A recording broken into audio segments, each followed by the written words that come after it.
It all started right here on a 50-yard line with a sky-high whirling discus throw that killed an innocent squid.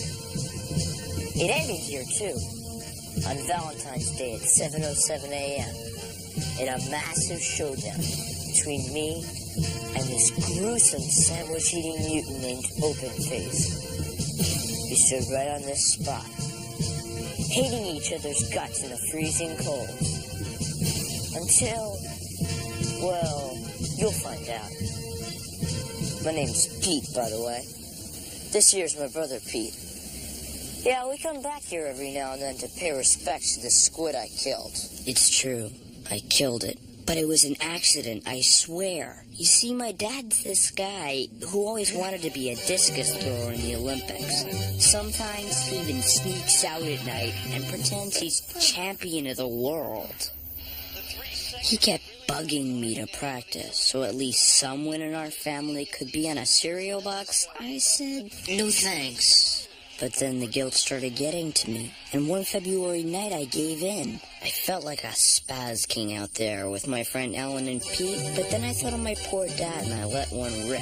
It was a toss I think he would have been proud of, if only it hadn't crash-landed right on our sacred school mascot, Edna the Fighting Squid. Ellen said, we have to tell Mr. Beverly. This guy who owned the squid, but luckily he was sound asleep, because I had a much better idea. Let's bury it. So we did, in a special place where I figured school mascots deserve to go, the 50-yard line. You swear that you won't tell? I swear. What if they dip you in acid? I'll never tell, Pete, no matter what, even if they lower me inch by inch into the molten lava of a live volcano. My secret was safe forever. Or so I thought. Then I made the mistake of falling for my math teacher, Miss Fingerwood, and things kind of went kablooey.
You don't have to be a math genius to figure out that the chance I had of getting Miss Fingerwood to like me was about 950 million to 1.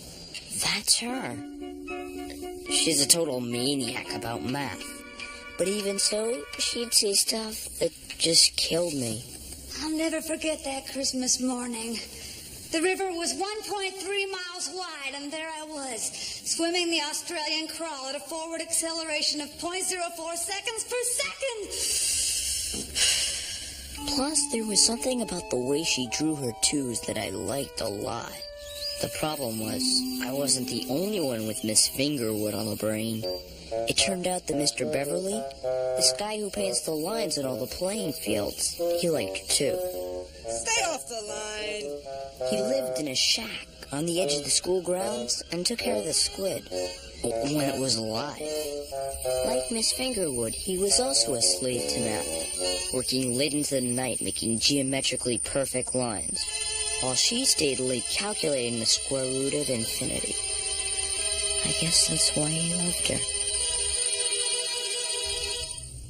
Ellen thought they were made for each other. But I knew if I could melt Miss Fingerwood's mathematical heart, she'd see that there was more to life than long division. But I'd forgotten about one thing. Open face. Class? Open-Face is my archenemy. An evil kid who always eats open-faced sandwiches, even in church. He's dedicated his life to making me miserable, ever since I stopped him from electrocuting a chihuahua. What are you doing? When he realized I had a crush on Miss Fingerwood, his mutant brain began to sizzle like a fried meatloaf, and he hatched a diabolical plan to destroy me and rule the school. It all started with a visit to Mr. Beverly. Mr. Beverly! Beverly, I'm talking to you! Oh, I'm sorry. I was just lubricating the gyro sprockets. Have we met? The name is Open-Face, and these are some of my esteemed colleagues. But enough about me. Let's talk about you. Your squid, and a math teacher we like to call Miss Fingerwood. You like her, don't you? She's mathematically pure. Exactly, and you don't want some bug-eyed redhead kid slobbering all over her, do you? Slobbering? It says Pete, kid. Stares at her and slobbers all day long. Someday she may be slobbering back. Who knows? She may be slobbering right now. Not Miss Fingerwood. You fellas don't know her. Oh, and you do? Listen, Beverly, I can help. I'll talk to the flamehead and make him realize there's other fish in the sea. You would do that for me? Sure. And in return, all you have to do is give me the squid. Kid, squid. It's that simple. Where is it anyway? Edna, no, you can't have her. No, she's, Poor Mr. Beverly. He just couldn't admit that Edna was missing. He actually thought his beloved squid had gotten jealous over Miss Fingerwood and had run away from home. I can't give up, Edna. You have to let go, Mr. Beverly. It's cruel, I know, but love is cruel. Besides, I love Edna too, and that's why I want to set her free. Free! Being a school mascot is no life for her. I'll take her to the ocean and set her free. Free to live among the friendly, like the upper deep. And the shrimp cocktail. You probably figured out that Open-Face had no intention of setting Edna free. He wanted the squid to serve his own twisted quest for power. He knew that nobody would mess with him if he was the keeper of the sacred fighting squid. You won't hurt this kid, will you? Me? You'll just get him to stop slobbering. Okay, it's a deal. Just one more thing, Open-Face. Yeah. Stay off the line. The deal was set. Stop the kid, get the squid. Perfect. Except for one thing, the squid was dead. Of course, no one knew that except for us. Mr. Beverly kept hoping and praying that Edna was wiggling her way back home. Looking back, he must have felt pretty torn up inside, but I did too. We were more than halfway through the school year, and Miss Fingerwood still thought my name was... Whizzer? Pete. Just Pete. The time had come to make my move. So on the day we were supposed to read algebra word problems we had written ourselves, I declared my love for her. If 1 is the loneliest number, then x plus 1 over the circumference of a full moon equals the square root of eternity. Us eating donuts together beneath a willow tree. Somehow, I don't think Miss Fingerwood got the drift. But Ellen sure did. How could you possibly be in love with Miss Fingerwood? I don't know. She swam across the Mississippi on Christmas. She's 31 years old and smells like chalk. She doesn't act 31. Pete, she calculates the speed of electricity for fun. You just don't understand. Sure I do. Watch. 1, 2, 3, 4. What are you doing? I'm counting to 1,000,000 for fun. 5, 6, 7. I knew what Ellen was trying to do, but no matter how high she counted, she'd always be a girl and a friend, but not a girlfriend. With Miss Fingerwood, I don't know, it was like I felt drawn to her somehow. Pete suggested expressing my true feelings with powerful electromagnets, when as suddenly as your dog barfing on a rug, there they were. Well, well, well. If it isn't the brothers Pete. The whole gang was there. There was Milk Mustache, Ink Stain, whose pen always exploded, Audi, who they say has an Audi belly button 3 inches long, Open Face, Gravy Breath, and Butt Strike. This kid who always has mud on his butt from riding his bike in the rain. Hi, guys. We come to offer you a little deal. Free square dance lessons? Try again. Discount lube job. Oh, enough funny stuff. Butt Strike, Ink Stain, hold them still. Milk Mustache, make me an open-faced devil's ham sandwich. I have a feeling I'm gonna need some quick energy. What he needed energy for, of course, was to pummel me in areas he had marked out on a visible man model. You stay away from Miss Fingerwood. Understand, flamehead? Why? Here's why. Do we understand each other? No poems, no slobbering. You so much as look at Miss Fingerwood and you'll be eating open-faced knuckle sandwiches forever. So what do you say, you freckled freak? Eat cheese. Ink Stain, make me an open-faced liverwurst sandwich. I think we're gonna be here for a while. And I'm starting to feel liverwursty all of a sudden.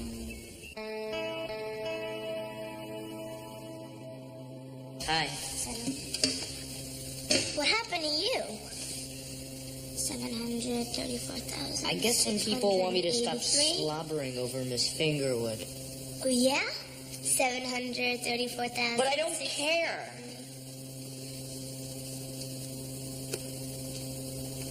What should I do? Here's an idea. Hey, we built that together. You painted the esophaguses. You painted the esophaguses. I painted the spleen. Here's the pancreas. Let me see.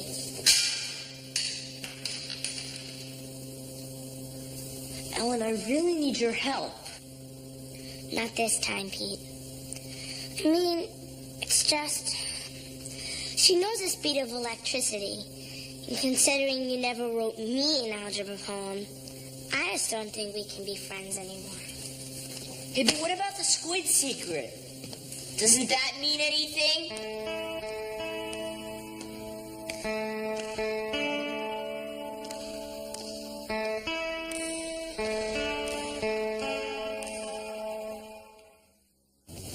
After the big blow-up over Miss Fingerwood, Ellen wouldn't even look at me.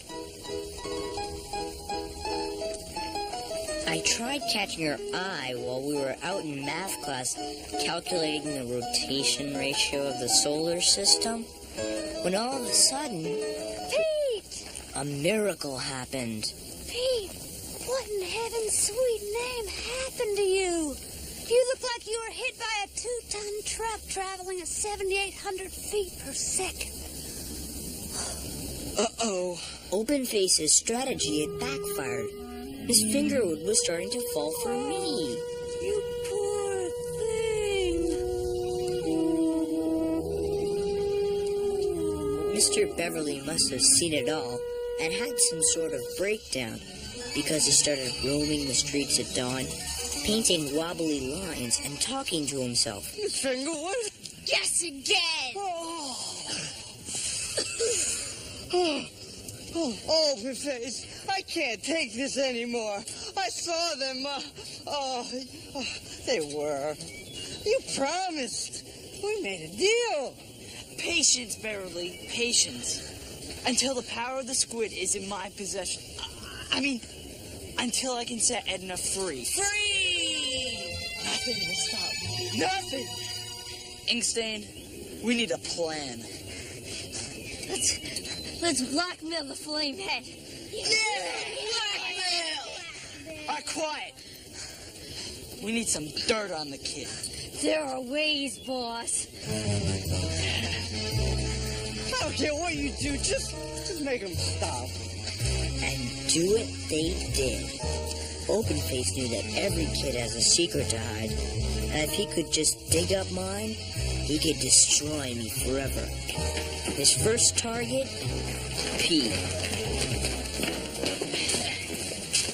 Well. If it isn't the littlest, tiniest, teeniest Pete of them all. Take a sponge bath, hammerhead. They tell me you got a tattoo under that sleeve. Tattoo of a little lady. Look, there she is, boss. Isn't she beautiful? Oh my.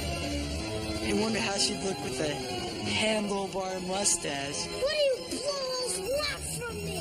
Just a little information about your brother. Fight the wind. Very well. Maybe this goatee will help change your mind. Surely there must be one tiny secret out there you can share with us. Never. Okay, little Pete boy, you asked for it. Pete never cracked. No way. So Openface set his sights on the only person left who could tell it all, Ellen. At first, I didn't think she'd fall for his cunning mutant charms. You look as lovely as the Hoover Dam today, Ellen. But he kept pouring it on. Would you care for a cheddar and flounder open-face sandwich? No thanks. But I'm melting the cheese with the radiant power of your glowing beauty. Well, thanks. When finally, the impossible happened, and Ellen said yes to a date with the sandwich eater, I told myself it didn't matter. Once I gave my Valentine to Miss Fingerwood, all my troubles would be over. As I sat waiting for her to finish an equation she invented for measuring hiccup velocity below the equator, I saw these kites dancing around in the February sky, and I knew Ellen was out there in her lucky red boots, smiling at Openface. There's nothing like a hot liver and gravy sandwich when you're flying a kite. Tasty, isn't it? Ever see a deer get hit by a car?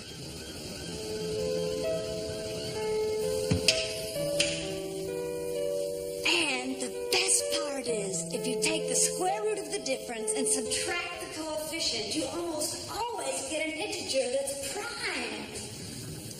Neat. Where do you buy your shoes? Sometimes, when a kite is flipped really hard, doesn't it seem like it's trying to get free or something? It better not. They cost $6.99 each. I had this dream once. I had dreamed that the area of a circle, instead of being pi r squared, was pi r to the third. Can you believe that? I've never told anyone that. I'm so embarrassed. I dreamed I was a little blue dog once. I've never told anyone this, but I just gotta get it off my face. Just. You don't have to. No. I want to. I don't want there to be any secrets between us. Well, okay. Pete, you said there was something you wanted to show me. Pete? Show you? Oh, it's this new solar-powered calculator I bought. Oh, wow. Rays of light traveling 93 million miles through space just so you can do math. It kind of makes you think, doesn't it? Yeah.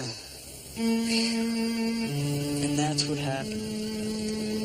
I don't know what to say, Openface. I mean, that's a pretty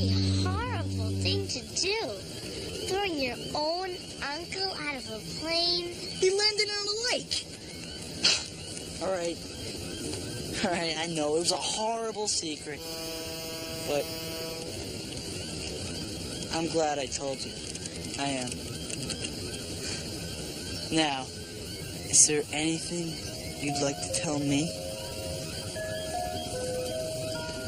Some deep, dark secret nobody knows about? Well, there is this one thing. Something about you and Pete?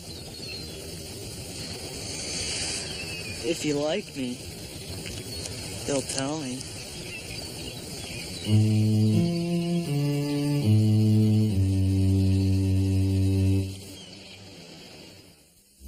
I went to bed early that night, hoping to blot out the image of Ellen's red boots. Everything seemed so stupid. Squid 1 squared times the square root of squid 2. But all of a sudden, Squid 999,999. 1,000,000. Dear Carrot, let's settle this mess once and for all. Meet me at Langley Field an hour before homeroom, you miserable wuss. Sincerely yours, Open Face.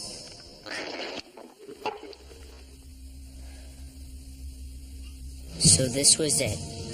The final showdown with Open Face. I didn't know what tricks he had up his mutant sleeve, and I didn't care. All I knew was I had to get Ellen back, and I had to do it alone. It would be one Pete against the world.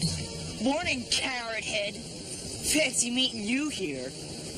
I'd like to introduce you to a friend of mine, Mr. Beverly Pete.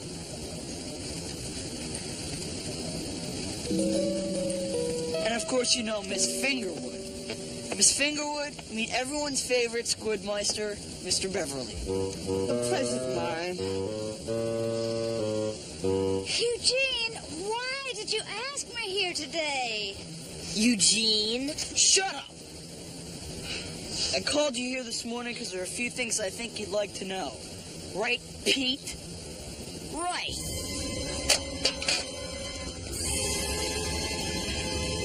Mayday! Coming out! Ellen, you wait! Ellen! Pete, what's wrong? Pete's in trouble at Langley. Needs help. Openface knows the secret. You didn't tell him, did you? Hello, Ellen! Ellen! So, do we understand each other? No, I don't think so. You stop slobbering over Ellen. And I'll Stop slobbering over Miss Fingerwood. yeah. Well. So I guess things with you and Miss Fingerwood didn't quite add up. Pete? You sure draw grade 2s, though. Let me ask you this, lover boy. How will things add up with you and Ellen when you realize she told me the secret? She told you? Oh, the special moment we had. Just me and her, staring into each other's eyes. I guess we were meant for each other. And that's why there's one more thing you have to do. I want you to swear that you stay away from her forever. Or else. Or else what? I'll tell our friends here a pathetic little secret. What do you care about, Ellen? She betrayed you. I'm giving you 5 seconds to make up your puny mind. 5. She ruined you. 4. You go to jail. 3. 2.5! 2! It's a fact! 1. Can't tell the secret, Open Face. And why is that? Because I'm gonna tell it first. Mr. Beverly, your squid is dead. I killed it with a discus. Pete! No! I didn't tell him. He wanted me to tell him, but I didn't tell him. You didn't tell? You heard it, Edna. You squashed the squid? What was the impact velocity? I don't know. It was an accident. Where is she now? Where is my Edna? Come on, Mr. Beverly. I'll show you. Right here. Me, Ellen, and my brother Pete buried her right here on the 50-yard line, where she belongs. Wearing her school uniform. Yes, sir. Did you sing the school song? We hummed it. That's what I would have done. It's hard to remember all those words. I couldn't believe it. After all I'd gone through, Mr. Beverly just looked into my eyes and forgave me. Just like that. Maybe because Miss Fingerwood smiled at him. Maybe because it was Valentine's Day. You died with dignity, Edna. Like a fighting squid should. Wait. What's going on here? Mr. Beverly, this kid squashed your squid. I mean, my squid. Edna is with us all now. Open face. No, she's not. She's 6 feet underground, decomposing. Open face, you're disgusting. I was gonna set her free, Ellen. Free! You just shut up. We had a deal, Mr. Beverly. Tell him. I get you Miss Fingerwood. You give me the squid. Mr. Beverly! I was jealous. I didn't know what to do. I don't know what to say. Before you say anything, would you come with me? As for you, open face, stay off the line. You cannot do this! I am open face! You heard him, Eugene. Scram! I'll be back.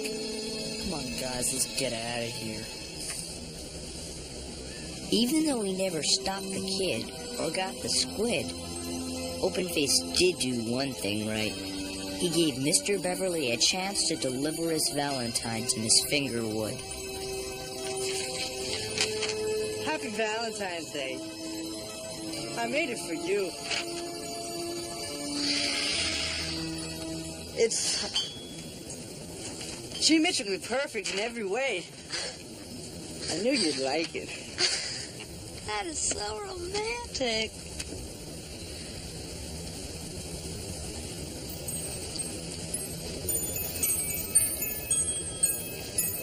Do you think Mr. Beverly gave her a Valentine? I don't know, but here's one for you. I made it myself.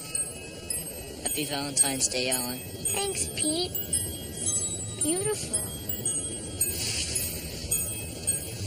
Well, I guess we don't have our big secret anymore. There'll be other secrets, Pete. I just know there will. Oh, you crazy man. You didn't notice her. Well, you must be blind. 'Cause all I do now is think about how she will be mine. I couldn't stand her. I couldn't sit down.